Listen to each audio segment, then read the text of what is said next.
Welcome back to the BSN channel. There's many things we don't discuss.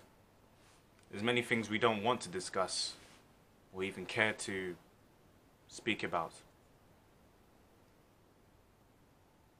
And also, it's a way I don't really know how to communicate.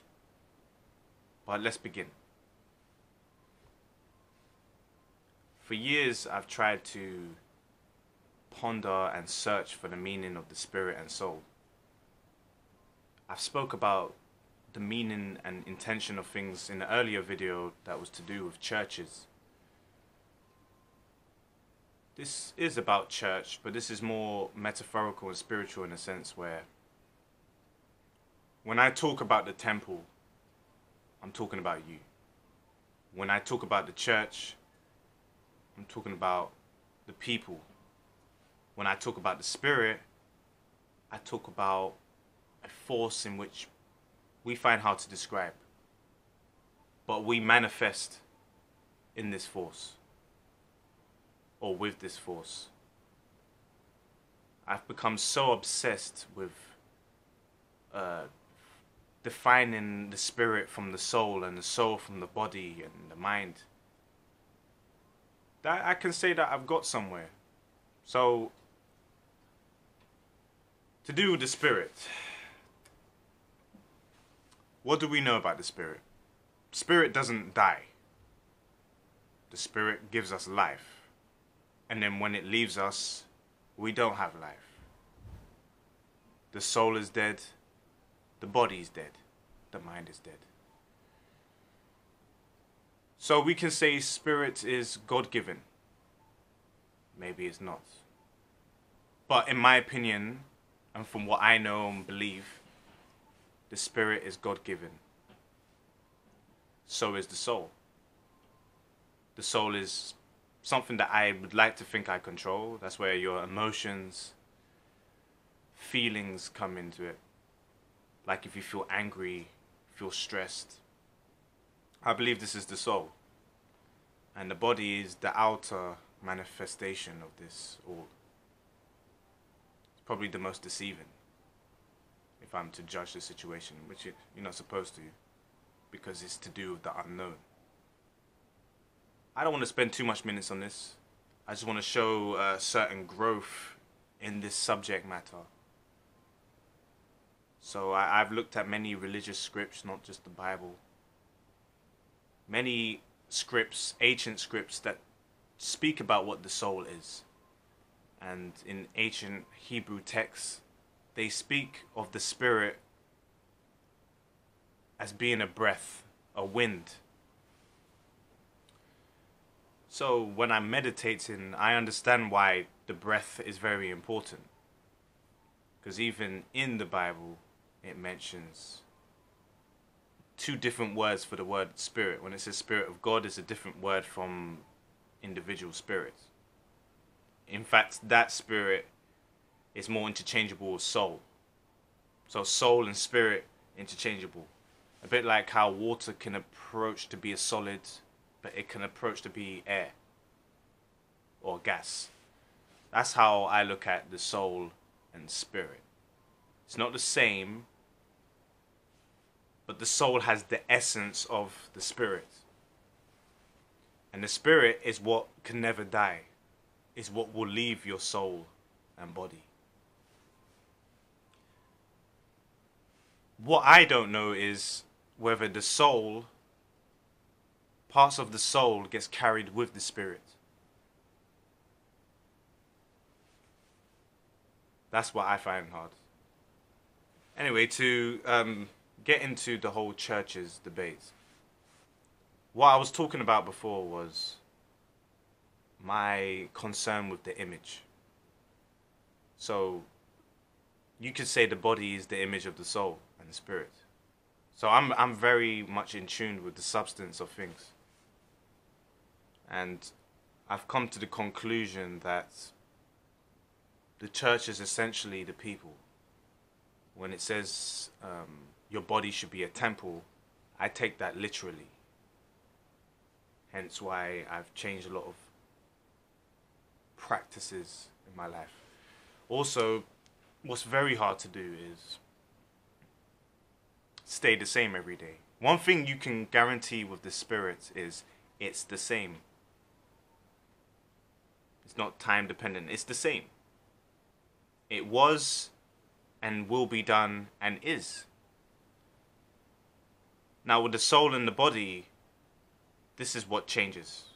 You see how I'm not going to be happy forever. I'm never happy forever. You know, just a minute ago I was grumpy. This is not an everlasting feeling like the Spirit. The Spirit is everlasting, but the body and soul is not. And that's how I feel about Christianity and the church. I feel like, just like man-made things, things don't last forever. So the church, essentially, is not the same as the church just after Jesus died.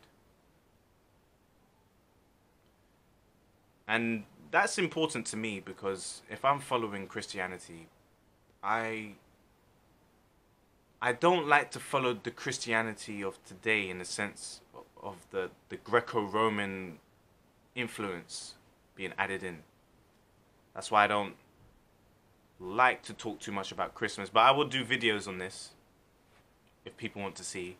And there's already videos on this that exist on YouTube about the pagan origins of Christianity, even Easter, you know, Easter being very familiar to the word Ishtar, which is a fertility god.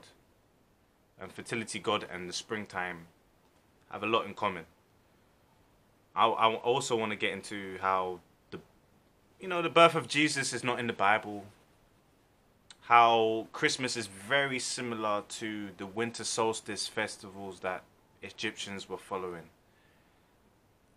And time again in scriptures you just see God keeps destroying things because of idols. And that goes into why I don't celebrate birthdays anymore. You know, I feel this year I'll be 30, but I will not celebrate my birthday this year. Because I feel like it's a worship of yourself. And if you worship yourself, that means you consider yourself a god. A god is to be worshipped, right? But you only worship one God. Doesn't matter what religion or how you believe, it originates to one God. Well, I feel that by celebrating your birthday, which is not actually your birthday, it's your anniversary, a birthday which was only created after calendars existed, mind you. I see it as a human tradition, ritualistic, and if you read the book of Revelations, which I'm not going to throw that in your face, if you're atheist, then carry on living how you live. I mean, you have your own philosophy, you have your own journey, carry on with that. I'm not one to judge or tell you how to live, but this is how I choose to live. And these human traditions like birthdays and Christmas, I don't follow them anymore. I have respect for them. You know, I read some sources that really the birth of Jesus is closer to September because the time where they said the shepherd is out all day in that region.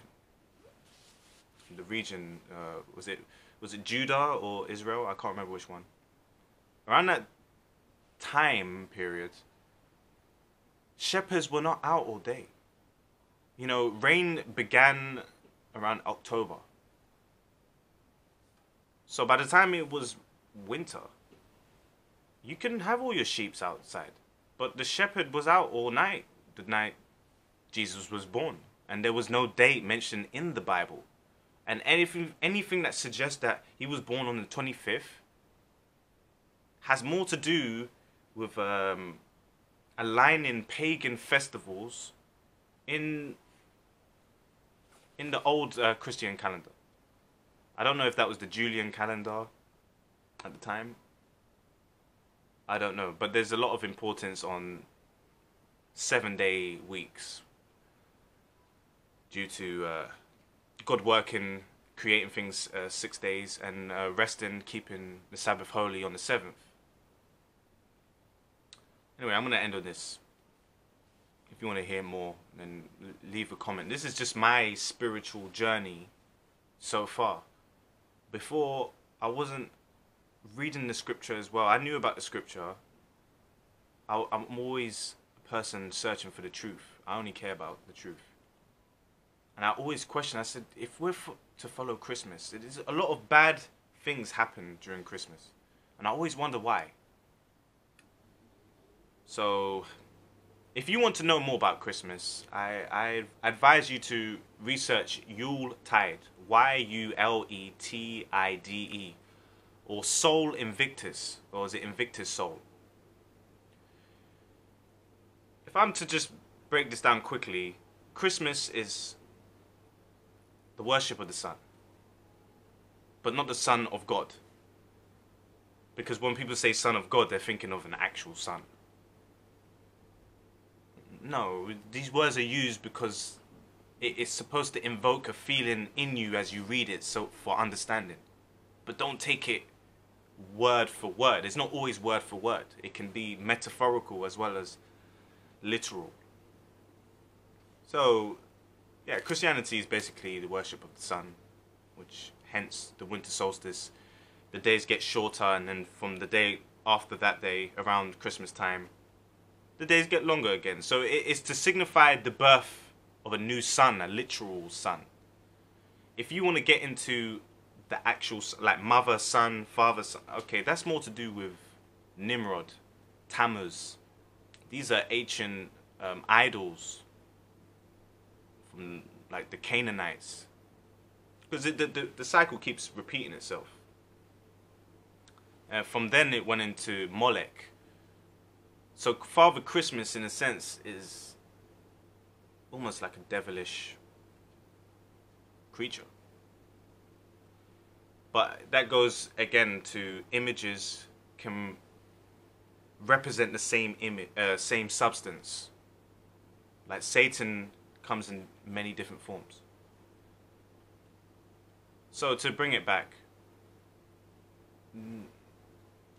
just know what you're worshipping. If it's not in the Bible or another holy book that you follow, do some fact finding. It's okay to question. So I'm going to leave it there. If you want to hear more about this side of things, please leave a comment. If you disagree, tell me why you disagree. If you agree, tell me why. But there's a lot of things from the book of Revelations that show us how we live in. We're worshipping ourselves, not worshipping God. You know, a lot of times during Christmas, I don't even hear the mention of the word God. You don't have to say God, you can say Lord of Hosts, you can say many things, but well, maybe you don't believe in that. That's fine. But so you know, even if you don't believe in God, why are you following Christmas? What does it mean?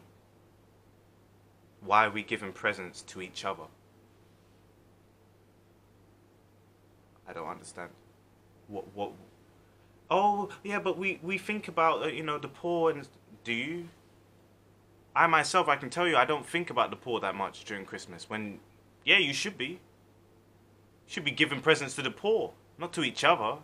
Because, I end here. Someone must have said to me one Christmas, they said, oh, what did you buy for me for Christmas? I said, I'm your present. I came here to see you. And she thought about it and was like, yeah, other people didn't come, but you came. Yeah, I can accept that. So, what do physical presents actually mean? What are you actually worshipping at that moment when you're giving to yourself? Same on Christmas. Same on birthdays. You're giving to yourself. Oh, give me things. Give me. What do you give on your birthday? Some people, they give chocolates on their birthday. That's the tradition. They give sweets on their birthday. That's nice. But those other people you give sweets to or receive presents from, didn't give you life. I'll end there. Hope you enjoyed. Hope you wasn't too bored. If you like, please like. Don't have to. But please subscribe if you haven't already.